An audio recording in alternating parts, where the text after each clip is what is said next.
what it is you want to be loved for when you correctly identify yourself as one thing rather than another. And I think what your example of the money case brought up is that we better not be too cavalier about saying which part is the true self, right? Because, right, in the case of somebody who really does value money and success in the world and economic status and all of those things, then that might be a reflection of what they really do care about. Maybe one thought you might have about the true self would be like this, right? So everyone who takes my classes knows these diagrams that I'm so good at drawing them I can't resist drawing them. No, so the thought is, so here's my love, right? And I want to target the true self. So this is the case where it's as if love is going around like this. Oh, right, and trying to find the true self. But notice there's a different one that came up when we said, right, is your love of money a reflection of your real values? Right, and then you might think that actually it's not that love finds the true self, it's that by targeting something that's already there, it's rather that it's part of what makes the true self. Right? So it would be that your true self is the thing that reflects your deepest loves, your deepest values, the things you most care about, right? And so now it wouldn't be that, there's the self, and there it is, and now love goes around looking for it. It's rather when you see what you most love, you see who you truly are. So, do you see how? Okay. So instead of the arrow going in that direction, the arrow might go in this direction, right? So when I want to know who I really am, or who you really are, I want to see who you really love, what you really love, and I want to see what I really love. So my true self is the part that has my deepest values going in, and that might be not reason or reflections of God. It might be love of money, for example. And then we want to ask, is it better to go for one of those or the other? Right, we have to ask some other questions. Yeah. Good. More.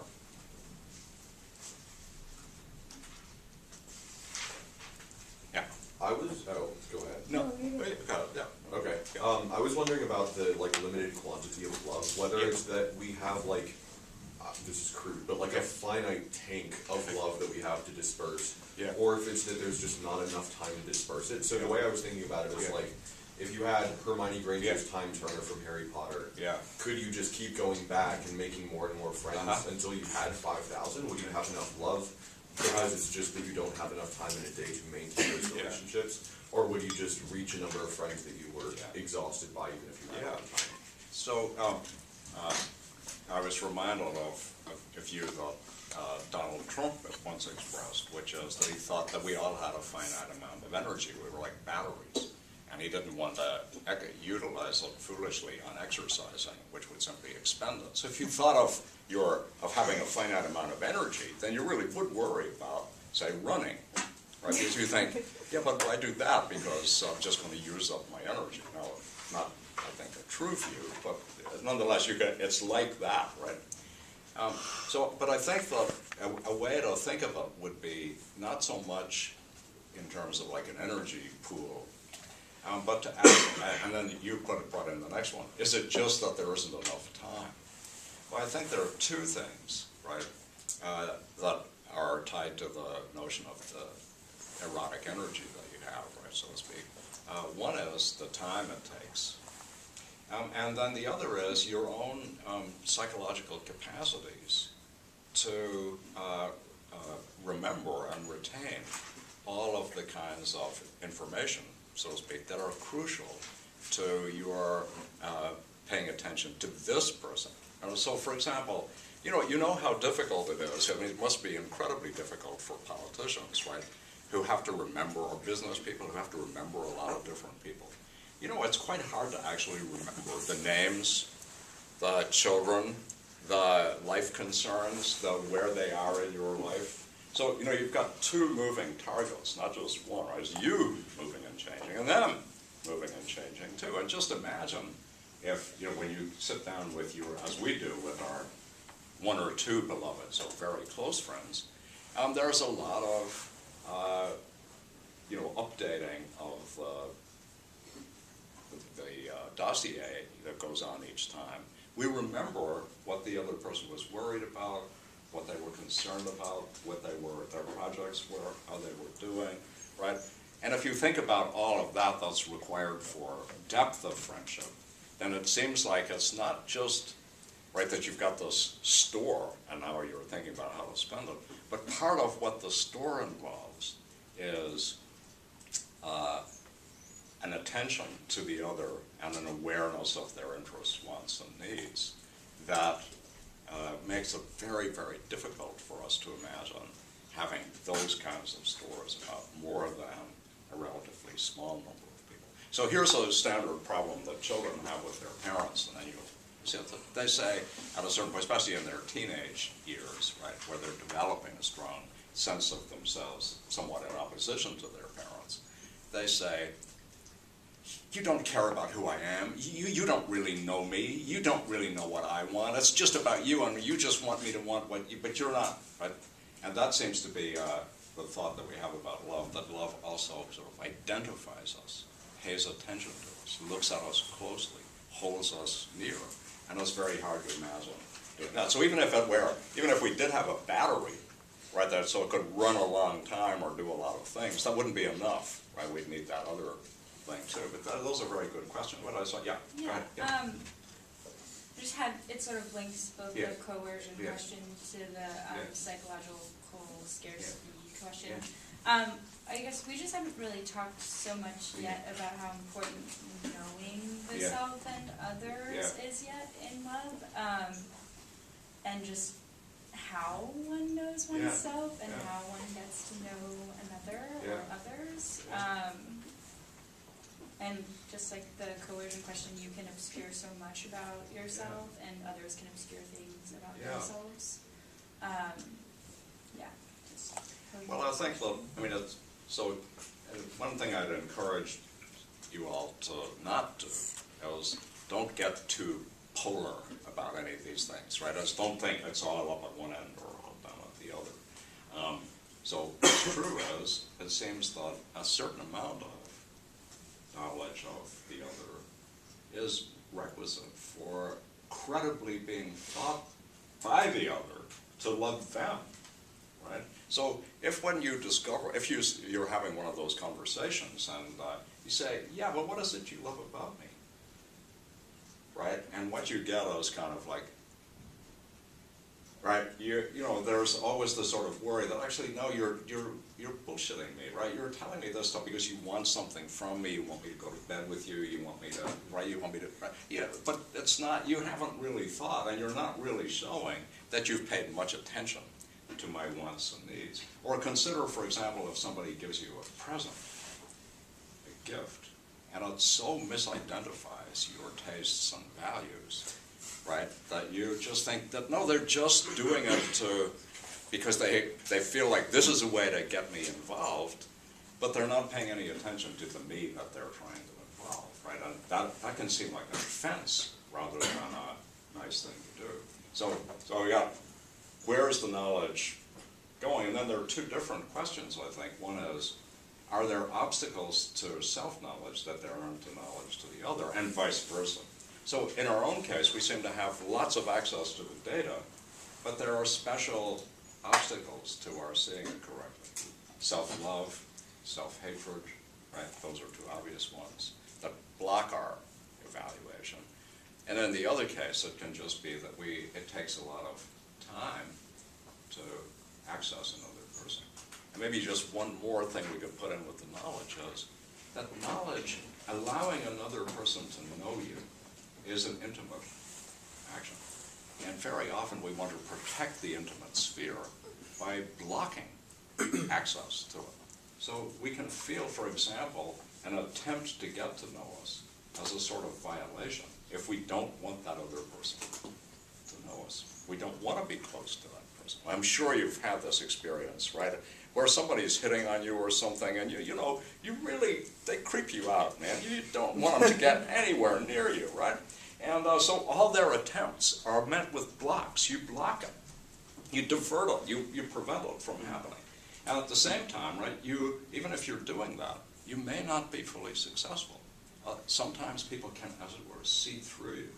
And that can be a creepy experience itself when somebody seems to know you better than you know yourself. But that's another way in which, by interacting with others, we can come to know them and better know ourselves because they're reflecting us back to ourselves. So there's that's a lot of material. We just think about those various things, yeah. Are you being talking? Yeah, no, go ahead. Yeah, Okay, cool. I was just curious on a point that's made in the loves book. confusion. Yeah, for everyone else, it's on like pages 6 through 8. Yeah. It was so you kind of go into Kant's view on the sexual impulse and that it is because it is purely an appetite. It's more of a debasement of humanity as an objectification of kind of a mutual objectification. But the only way he says to solve that is through like a marriage contract, because in that way you kind of created, I think he said, a unity of will between the two people, and that's the only kind of ethical or proper way to like initiate sexual encounters, which is, I think, in the contemporary view, held as like kind of archaic. But I mean, seems to be a very logical argument. But my question would be, in the contemporary world, plenty of sexual interactions happen that are outside of marriage, and probably the majority of them. But like, what do you think Kant believes happens after you end a marriage, somewhat long sexual relationship with someone that is not marriage? Well, there's a lot of stuff to unpack, so let's try to unpack it. And let's relate it first to the issue of knowledge. Because there's a use of the term knowledge that actually ties it to sexual action. And then he knew her, can often mean that he had sex with her. And in fact, sexual access, the sort of granting of someone sexual access to you, or the giving of is a very intimate thing too, in which we get to know parts of ourselves, our bodies, but also, of course, our tastes and predilections that otherwise we wouldn't get to know. It might be very difficult to discover, for example, what turns a person on or turns them off or disgusts them or attracts them, right, unless you were having a sexual relationship with them. So we could think of the sexual sphere, right? So we can think of a person as surrounded by a whole set of spheres, right? And each one there is a little door into, and who I grant access into which sphere, right? Oh, it's a complicated thing. But we can certainly want to say that the sexual sphere, this one, right, is a sphere that has connections to true self. So Nietzsche, for example, says your sexual tastes permeate every part of you. You may not know this, and nobody may see exactly how they do, but sex is not one little aspect of you, so to speak, that is hived off from all the rest. It's rather something that permeates, and there's Freud might think the same thing. And so there's the first step. So the sex and knowledge are connected, so we're not just moving to a new topic when we raise it. And then there's a worry, right, that Kant has, which is that when your engagement with another person takes the form of sexual desire, as he thinks, you're objectifying them. You're not treating them like a rational being. You're treating them as something that can satisfy an appetite of yours. So the thought is, when what you want the other person for, want to be with them for, is sex, then you're doing something that, from Kant's point of view, is already bad. Right? Why? Because you're treating them as an object of your own appetite. Next step, how do you solve the problem? Well, make it mutual. That's the first, right?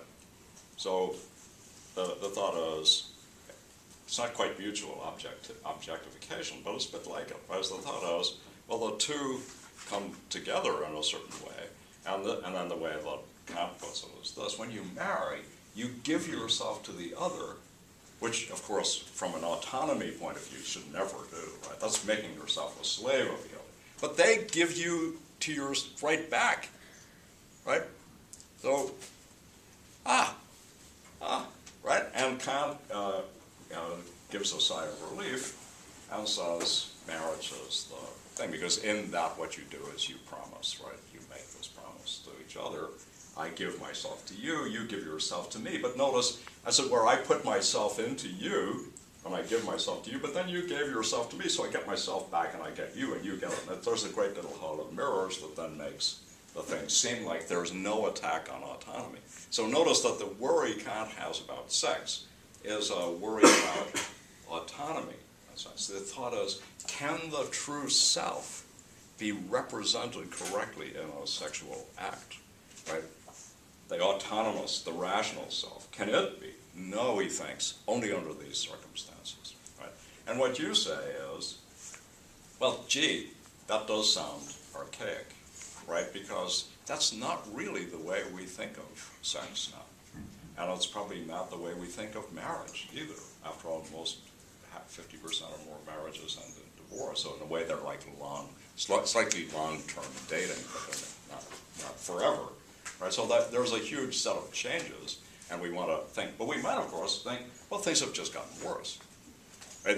It's not an improvement. We've changed, but not in a good direction. So that would be a worry. I don't know if you saw recently this article about Duke.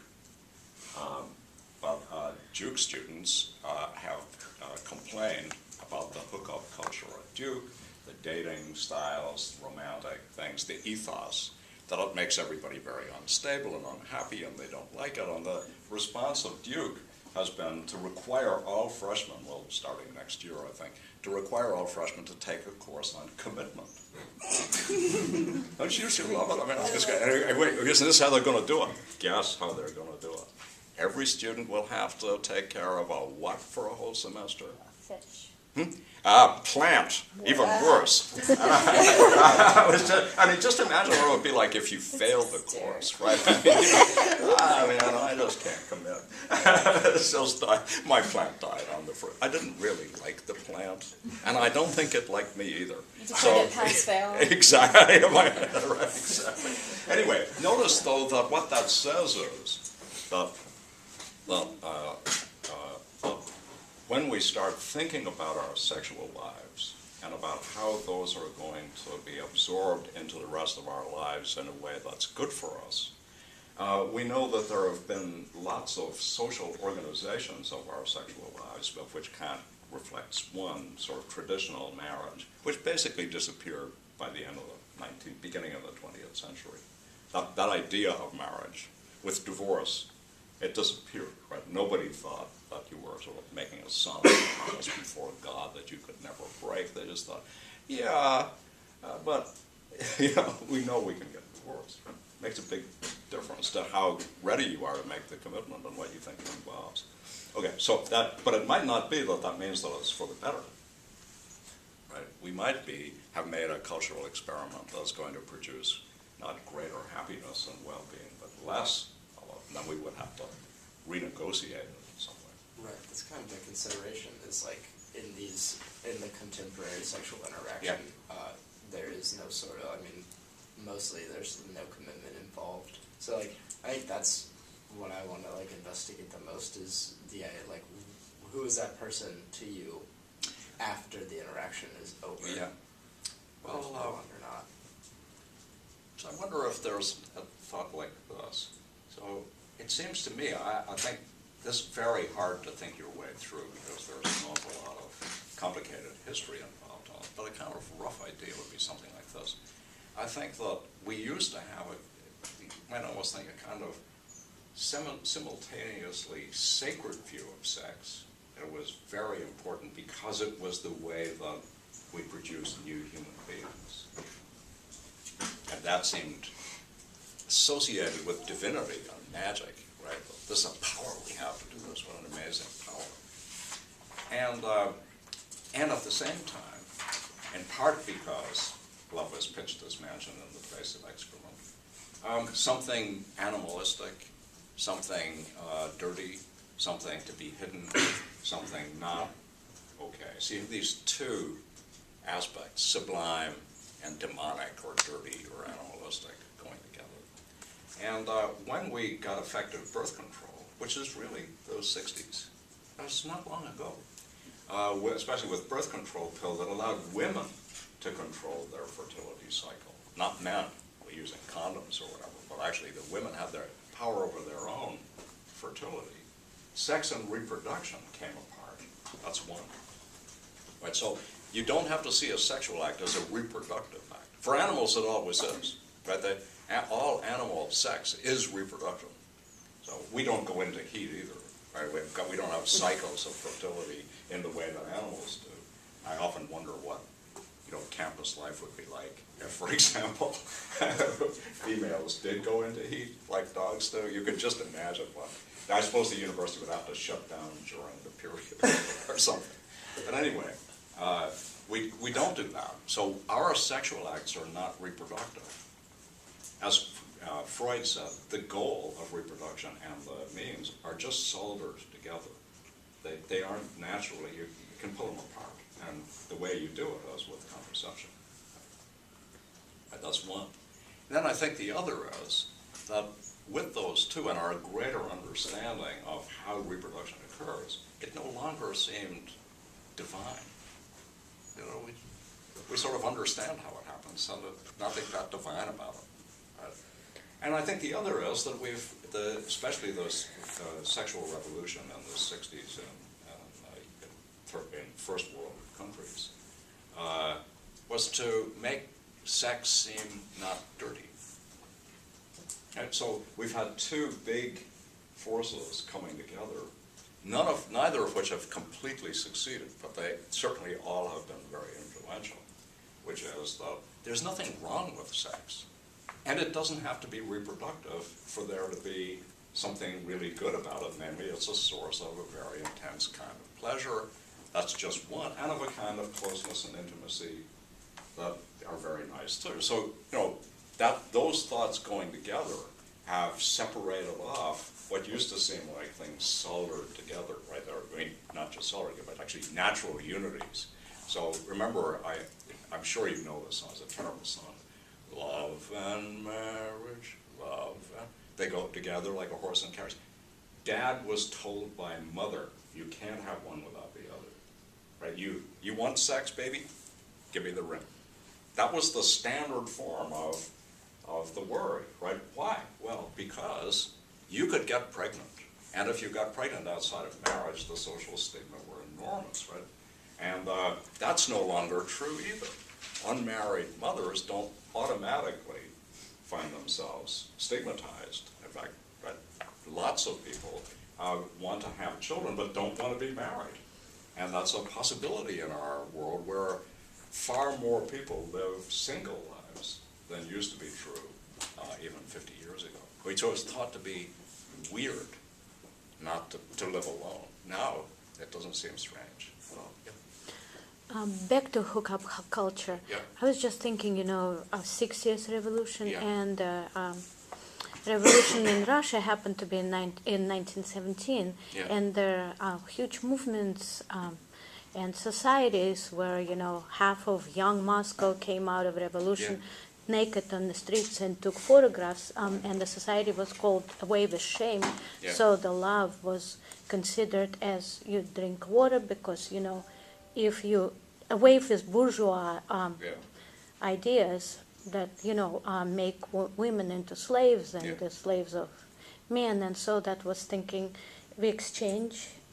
Yeah. So it's very much like sounds like a Yeah. hookup culture.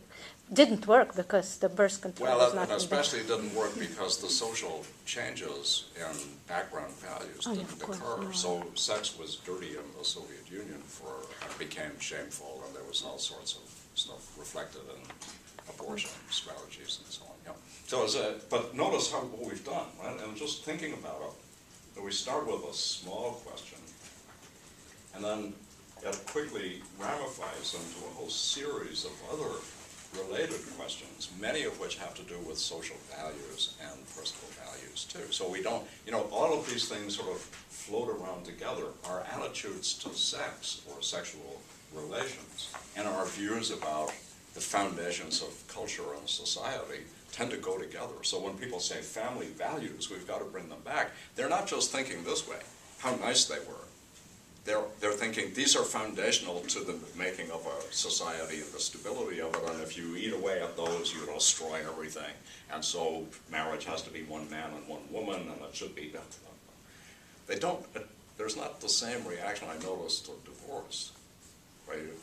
But almost all the people that have these values have been divorced, right? So a lot of people have. So I think that's an interesting place. Yeah.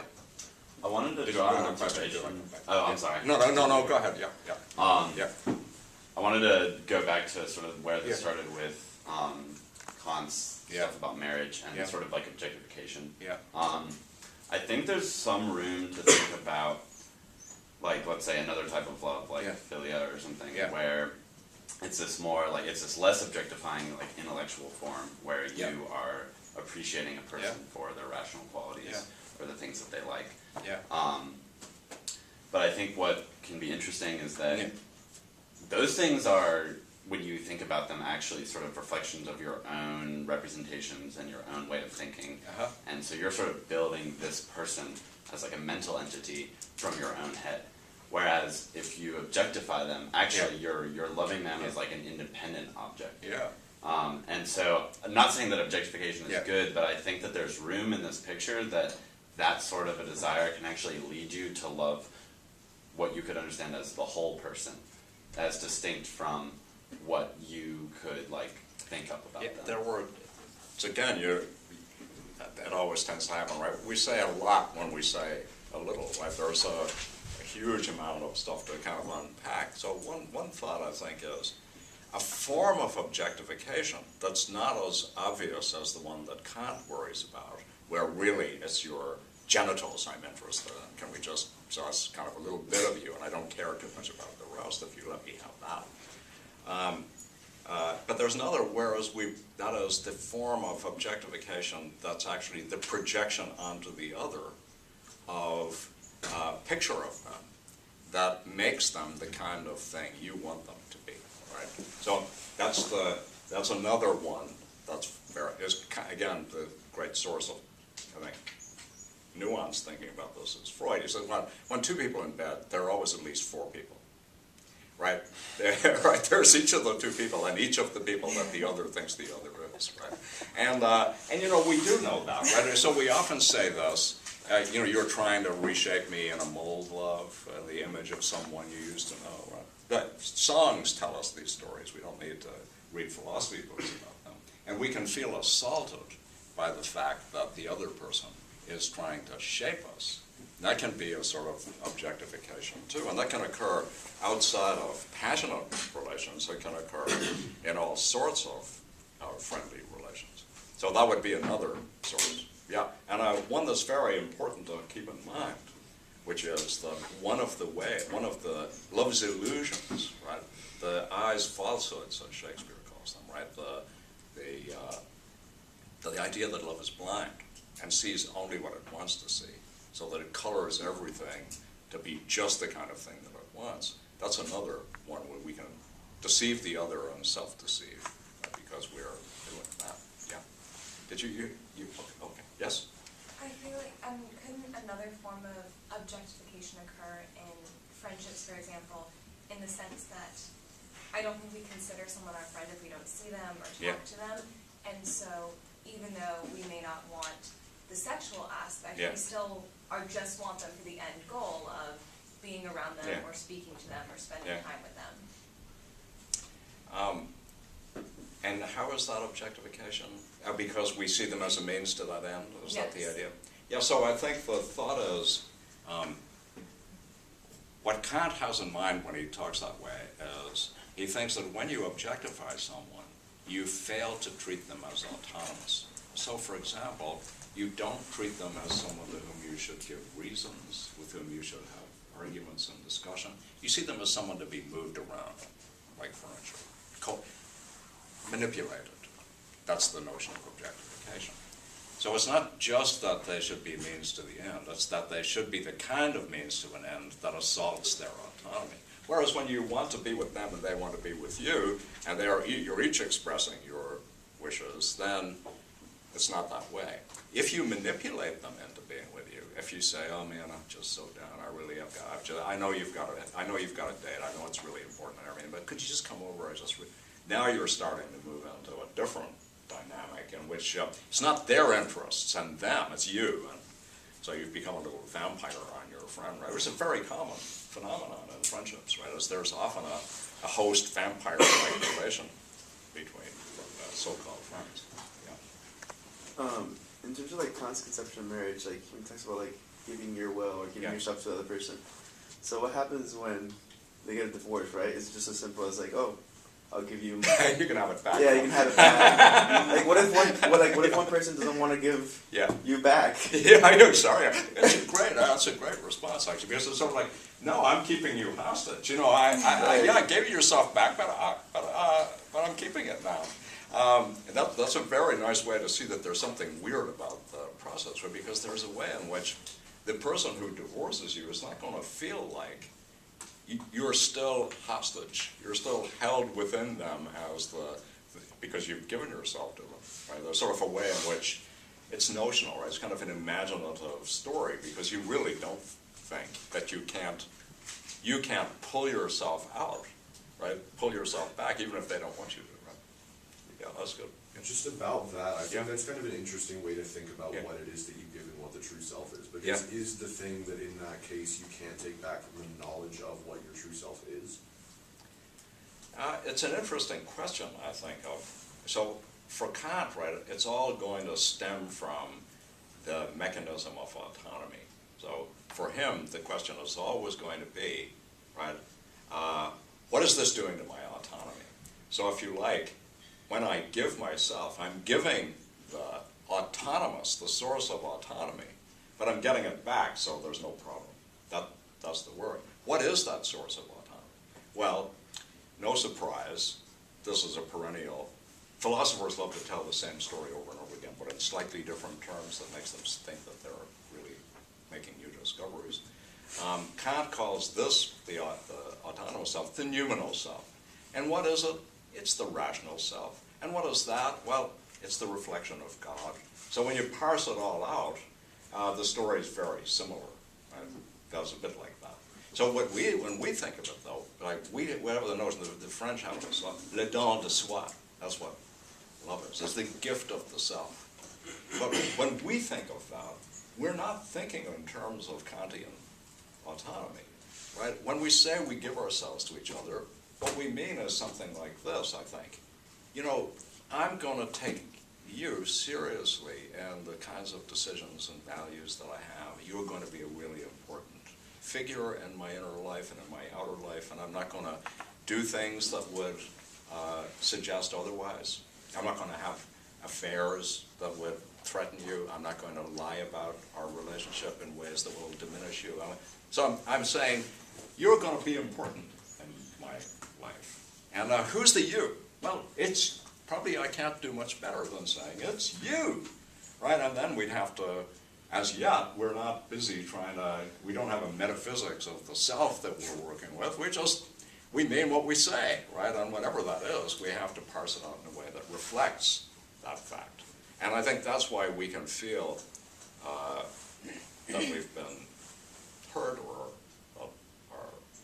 our love is not a good one or whatever, when we feel that the other person doesn't give us that level of importance, but makes important life decisions, for example, without consulting us or taking our needs and wants into consideration. That was a huge problem, especially that women had with marriage when they were the subordinate partner. Men made certain kinds of decisions. So Kant, for example, Kant says, the man is the representative of the entire household, right? So you shouldn't be asking the woman for autonomous decisions anyway, because she's just part of an entity that's represented by the man who's the one who's got the autonomy. When we stop thinking that way, as I assume we all have, right, we don't think that anyway. We think that a man who, for example, came home and said, hey, guess what? We're moving to Tuscaloosa. I got a new job and get the kids out of school, pack your... You say, well, wait. I mean, I don't want to go to Tuscaloosa. I don't think the kids want to go there. I mean, they've just started high school or middle school, they've made friends, we've got a whole social life here. No, that doesn't matter. I just got a big promotion. We're going to be earning twice as much. I don't think you would feel that your interests were being, the outcome might be that you agree, but the method by the way it's being presented, you're just being treated like a slave, so to speak. And that's not what intimacy of the kind we now want in a good love relationship is like. So that would be a different way, that the focus is not on what's the self, right? But what are the downstream consequences of this? So when we start parsing out what it would be for you to discover that this gift wasn't what it seemed to be, it would be when we start thinking, oh, you're not considering me and what's important to you. I'm just a bit player in your drama. I want to be a main player in my drama too. I don't just want it to be all about you, as we say. Yeah. I think this is not a complete thought, Yep. but it's related in my mind to the sense of like being entitled to another person. Uh-huh.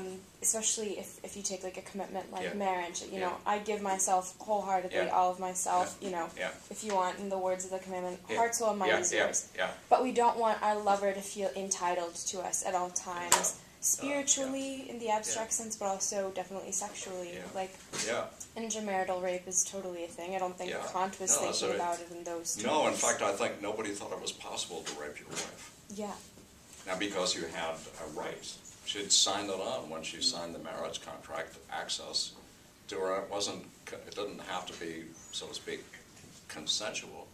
And in fact, I think what's probably true is the issues of consent didn't arise too much for the women. They just didn't like it, or they didn't want it now, but, oh, I have to do it because, right, it's only with consciousness raising, a huge factor, that rape by a relative or a friend or whatever seemed like a violation of a sort that could now be used as a model for what could happen in a marriage where either party just is indifferent to the sexual desires of the other, but sees them simply as a vessel of their own sexual desire. But you raised another point, which I think is so fascinating. When I hadn't thought about this, but I think it's that right. Even if you do give me the gift of yourself, and I give you the gift of myself, it's a gift that has to be, so to speak, handled in a certain way. And to think of it in terms of rights seems wrong, right? It's rather that I grant you this thing, but how you get it requires a certain approach and attitude on your part. It's not just that it's given all at once and once and for all. What I tell you is, essentially, this will be part of our relationship. You will have access to these things, but not, of course, whenever you want it, whatever other way. You may have to get it by getting, again, my consent to this particular thing. And consent even sounds too cold. It's rather that you should be paying attention to my wishes, wants, and desires, not just your own. And I think we're all willing to, see that that's a kind of grayish area, We can be seduced, even if we start out by not particularly fancying it, right? But nonetheless, we can be won over. That's quite different from someone saying, I don't want it, don't do it, and getting forced to do it anyway. That's the clear case on the other side, and then there are the gray areas, some darker gray and some lighter gray that are in between.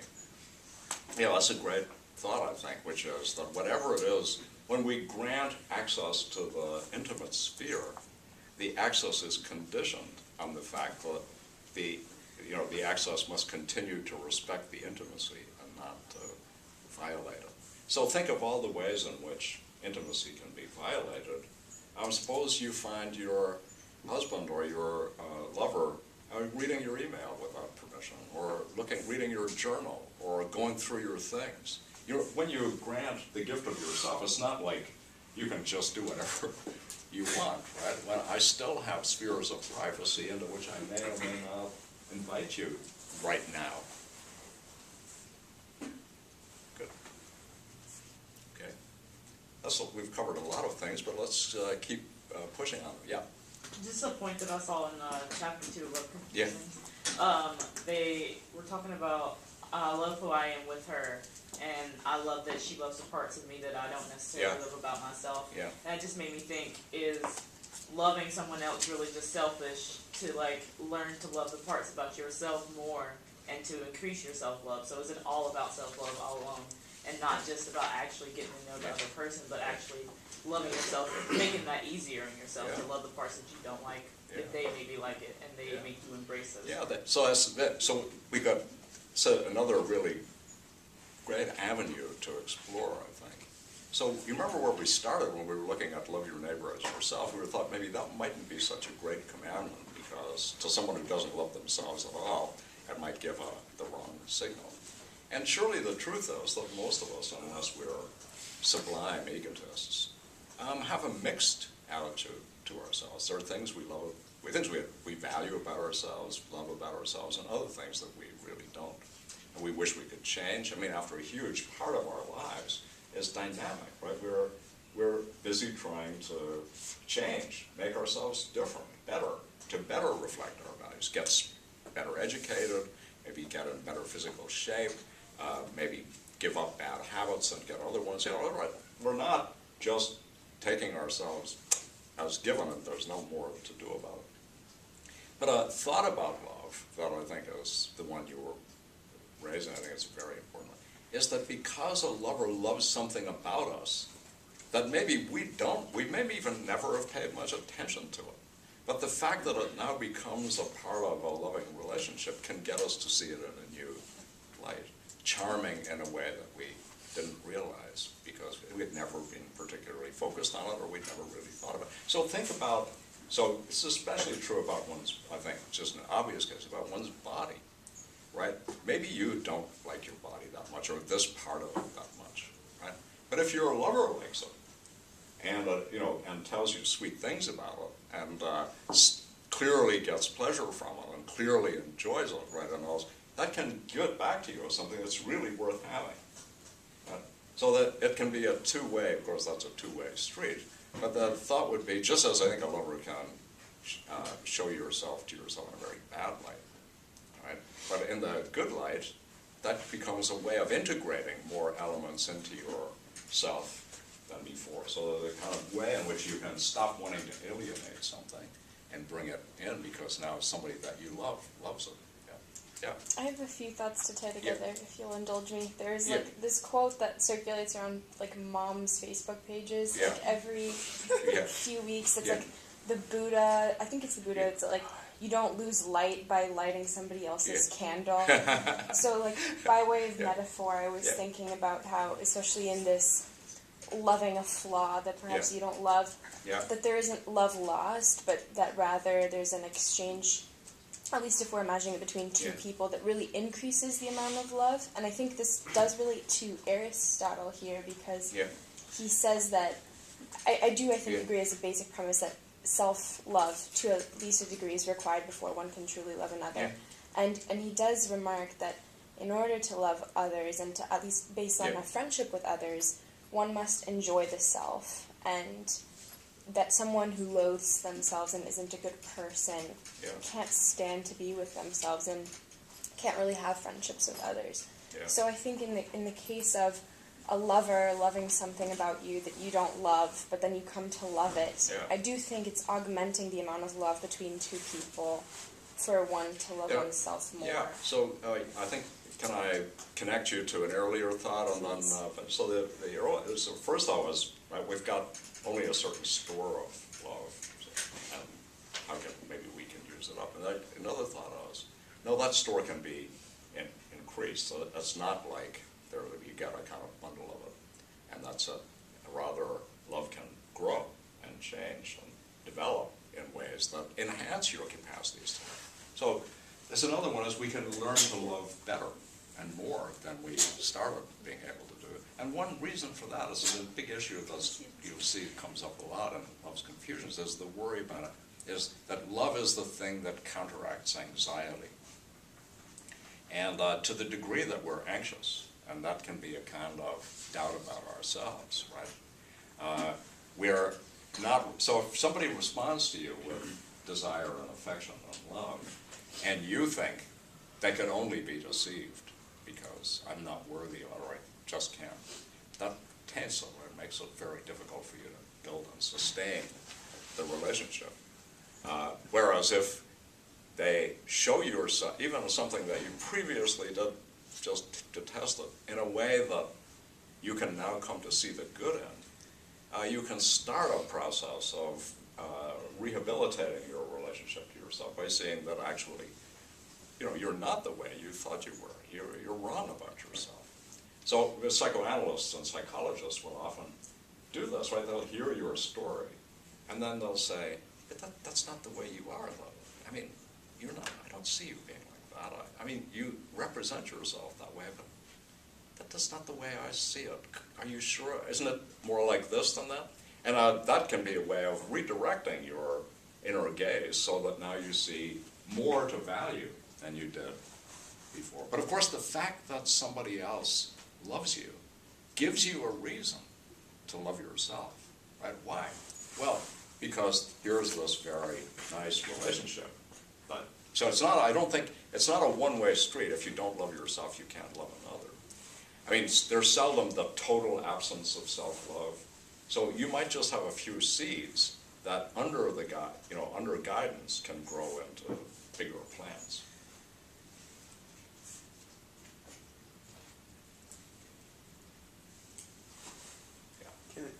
Going back to like the tank of love. Yeah. Say like you talked about like it does sound. Sounds like the movie. The bad name for a movie. The tank of love. Yeah. You said like that, like it was they talking about like the politician's example, like they have to like know so much about these people, and it's like tough. Say like you had like there was a person like superhuman memory, and they had unlimited time to know these people. Yeah.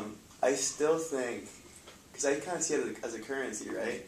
So it's like you're kind of printing out love, right? And the more you print out, the less $1, the less value it adds. So even if you had unlimited love to give out, I feel like at the end of the day, it'll be worthless if you just gave it out to everyone.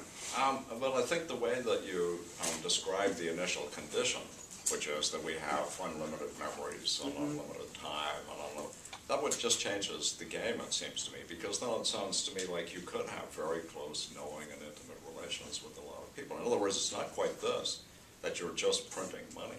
Right. It's that you're growing the economy, right? So, right, it's not just that you're the actual economy, the range in which you've got the money to spend grows. So having more of it actually allows you to buy more of the very same valuable goods that in our world you can only buy a certain amount of. Right? Well, I think my point was that in terms of like the other person that you're loving, right? Yeah. Say like everyone found out that you loved everyone. I see. I thought you might go there. I think that's a bit. So there's another factor, and one that I think we know. We know that emotions are related to one another. They're not just come in little episodic bunches.